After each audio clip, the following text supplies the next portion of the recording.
I wanted to ask you now, because this is the hot topic, especially in the Muslim community, about your conversion. Yeah. So tell us the story, like what happened exactly. Well, I think a lot of people who've been following me for a while understand that I've been very respectful of Islam for a long time. Yeah, sure. I was born in a Christian country. I was raised as a Christian, and I've always been very respectful of Islam. And it's become more and more obvious to me and more pertinent that Islam is the last religion on the planet. When I talk about Islam, because I'm new to it, Yeah. I'm a little bit careful, right? Because I'm new to it. I'm certainly not a scholar. There's so much I need to learn. I know I'm on a learning journey. I'm not here to sit here and talk scripture. I don't know those things yet. I'm here to learn. Yeah. But And we're here at your assistance. thank you, bro. Thank you. Honestly. Thank you. Yeah. But it's just, for me, it feels like the last religion on earth. I feel like there's no other religion. People say to me, why did you convert? And I said, I don't really feel it as a conversion.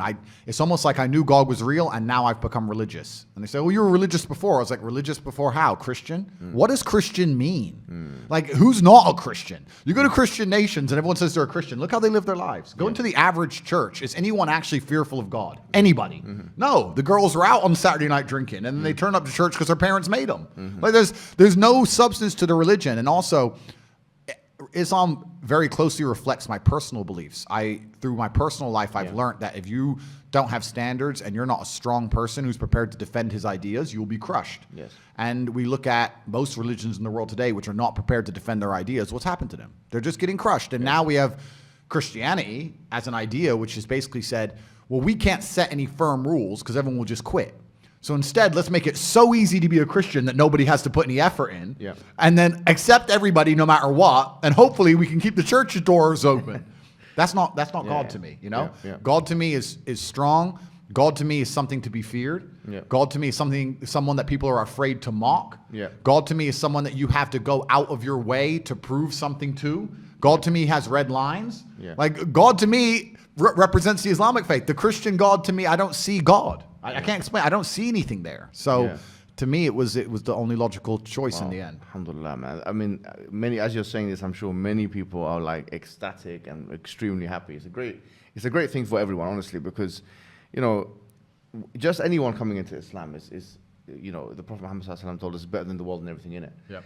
But imagine now somebody of major influence. I mean, you're the most Googled person on the planet. I'm not sure if you still have the top spot. I think Putin might have beat me as of last week. But I think it's between me and Putin at the moment. But I don't want to lose to Putin. Look, Putin's the big G. I don't want more enemies. Like, it's fine, Vladimir. You can have it. I never thought I'd hear you saying that statement. Yeah. Putin beat me last year. Right? Yeah. I think we're certainly the most Googled. But no, it's definitely something beautiful. And a lot of people have, you know, you'll be surprised at how many women as well. Like, because obviously the accusations of misogyny and stuff, which, you know, but a lot of women, alhamdulillah, especially in the Muslim world, they're absolutely happy. In fact, let me tell you a story. Just before I came here today, one particular woman, I can't reveal her identity, but she's working as a school teacher in London. And actually, my friend told me that she was kicked out of school because they had this campaign against you in the schools. I'm not sure if you're aware of this. I've seen, this was part of the cancellation. I did know about this. Yeah. So in British schools, they said, you know, if you say anything good about this person, or you have to be reported or prevent anything. And if you say anything, you know, you have to kind of combat his extremism or whatever it may be, right? So because when you became Muslim, she abstained from doing that. She said, I can't really do that because, you know, Islamic laws and it's backbiting and he's got honor in Islam and so on. And unfortunately, they fired her from the position. Wow. So you can see that this is the level of encroachment we're talking about here.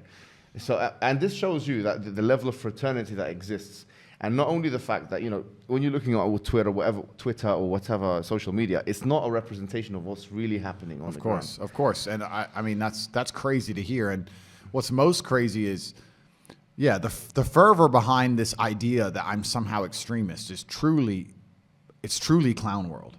Like, I've sat as a professional and analyzed my content and understood which things can be taken out of context and which things were said in a way perhaps they shouldn't have been said before I was massively famous. But we have to sit here and understand that if you take anybody on the planet and give them 7 years of YouTube and then they decide and they blow up big, you're going to be able to find 30 to 45 seconds of clip across all those years that can be taken out of context, right? Yeah.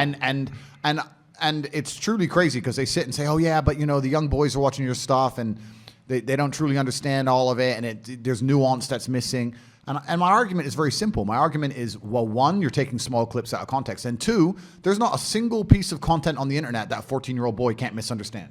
Name someone who's producing content on the internet that you would be 100% happy for a 14-year-old to... drill artists, and so they're saying, I mean, I live in an area, I'm not going to mention the names of the artists, but they're talking about going to this person's house and killing him. And killing him in the middle of a knife crime epidemic. Yeah. We have Lil Nas twerking on having sex with the devil in his music videos. Really? Like, we're going to sit here and talk about how children can be impressionable young children, and I'm sitting there saying there's no way I'm the worst person on the internet. That's not why they deleted me. The difference for them is, as you've mentioned, on those fronts, it doesn't matter to them because it's like, okay, they're consuming our hedonistic products or whatever it is. It doesn't change their worldview. Whereas what you're saying is ideological now. You're challenging the status quo of the LW, of the liberal world order. You're challenging second-wave feministic notions. You are challenging some liberal notions. You are challenging ideas, commonplace ideas of tolerance. And George Orwell said it very well. He said that the more a society moves away from the truth, the more it hates people who speak it. Absolutely, and you're right. And I think even the basic things I teach, because some people have said to me, Andrew, all you teach about is personal responsibility, motivation, working hard, getting up and doing the right thing. I said, that's the absolute, those are the things they're most afraid of. If you teach people to have standards for themselves and to be morally strong people and to know right from wrong, then they can't brainwash you. Yes. So that's what they're most afraid of. They're most afraid of young men waking up and going, no, I don't believe that. You have to believe it. No, I don't believe it. I don't want to. And I want to go do this. I want to go to the gym and be strong, or I want to believe X, or I want to be a moral person. They genuinely have a problem with baseline morality. Yes. Yeah. Understand? When some people recognize when I converted to Islam that there was a time I was an atheist. There was a time when I was atheistic. And the reason I am now so absolutely certain that God is real is because I've seen evil. I've seen shaitan. I've seen it. When you see enough evil, you realize that there must be an equal and opposite force. And there are people out there in the world today doing the work of the devil, genuine demons, who are trying to destroy the baseline morality that's inside of all of us. We're all born with some kind of morality, and they're trying to destroy it. And that's exactly the Islamic understanding, that we believe that you're born with something called fitrah, which is the initial goodness. You're born with an innate belief, receptivity to believe in one God. Yeah. And then that is corrupted. In fact, there's a prophet, hadith of the Prophet, where he says, كُلُّ مَوْلُودٍ يُولَدُ عَلَى الْفِطْرَةِ. Every born child is born upon this initial goodness. فَأَبَوَاهُ يُهَوِّدَانِهِ أَوْ يُنَصِّرَانِهِ أَوْ يُمَجِّسَانِهِ. And then his father and mother, or his parents, they socialize him into, Christianity, Judaism, Magiism. So the idea is that everyone is born with this initial goodness and this initial will or want to believe in God, one God. And then, as you mentioned, I mean, it's what you're mentioning here is profound, because you're mentioning a central doctrine in Islam. But it's and this is why perhaps I found God the way I did, because I understood all these things first, and then I saw the Quran, and it confirmed so many things for me. Like even the conversations I've been having so far, so many things have been confirmed, and it's amazing the knowledge that's inside of it, which is so applicable today. For an old book, right? It's supposed to be old, but it seems so timeless. But it's truly amazing. But you're totally right. And the baseline morality, I don't think most people understand that when they're doing this under the guise of tolerance, when they're saying be so tolerant that you no longer believe in right from wrong, they're not doing that to make society a better place. They're doing that to empty your brain so that you have no resistance to the slave mind programming. They want to get you to a point where if they tell you the sky is green, you look at with your own eyes and you see blue, but no, the sky is green. That's what they want, so that you have to have nothing in your brain that can prevent that. If you have God, if you have, no, I believe this is right and wrong, if you have personal responsibility, if you have self-accountability, if you're a person who sticks up for what he believes, all that's bad to them. They want all of that gone so they can tell you the sky is green. And I don't want to say too much because I don't want the stream to end, but they're going to tell you something much worse than the sky is green. They're going to tell you something else. And they're trying to program us all into slaves, and it's scary. I remember when I was in my undergraduate days, and I was reading a particular book by this guy called Jeremy Bentham, who became the spiritual forefather of J.S. Mill, who is the father of social liberalism of today. And I remember reading this because it was so powerful, because it linked to something I read in the Quran. He said that, you have two gods. He said you have the God of pain and you have the God of pleasure. And I thought, this is so interesting. The Quran states, أَفَرَأَيْتَ مَنِ اتَّخَذَ إِلَهُ هَوَاهُ. Have you seen the one who takes his own desires as a God? And because now there is no transcendental force that we can look up and, as you say, venerate. Now we're forced to be slaves to the system.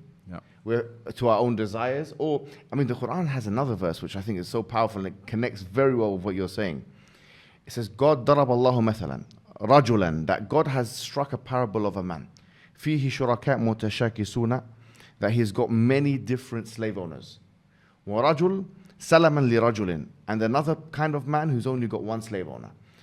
God is basically telling us in the Quran that you've got one example of one individual who's got multiple slave owners and another one with just one. He says, هل يستويان مثلا? Are they the same?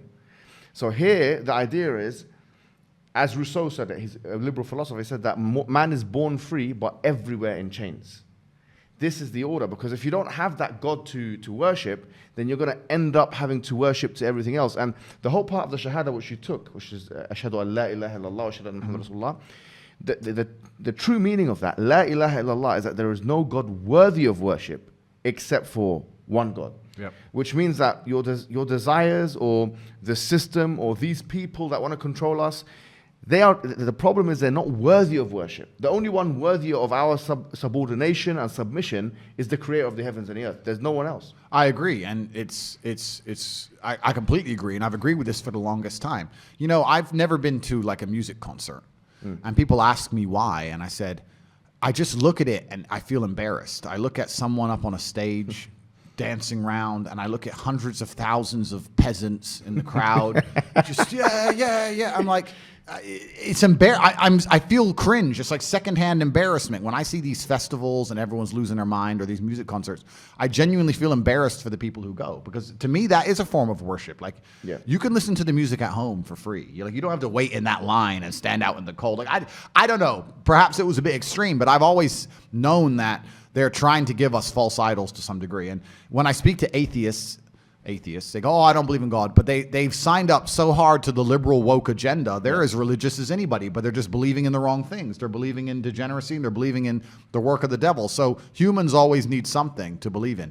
And it's a great thing you said about your own desires. It's like, one guy I was talking to since my conversion says, it's interesting that somebody with everything, all the Western world, everything somebody could want, has now converted. And I said, yeah, because even before my conversion, I understood that hedonism is a black hole, and you can never fill it.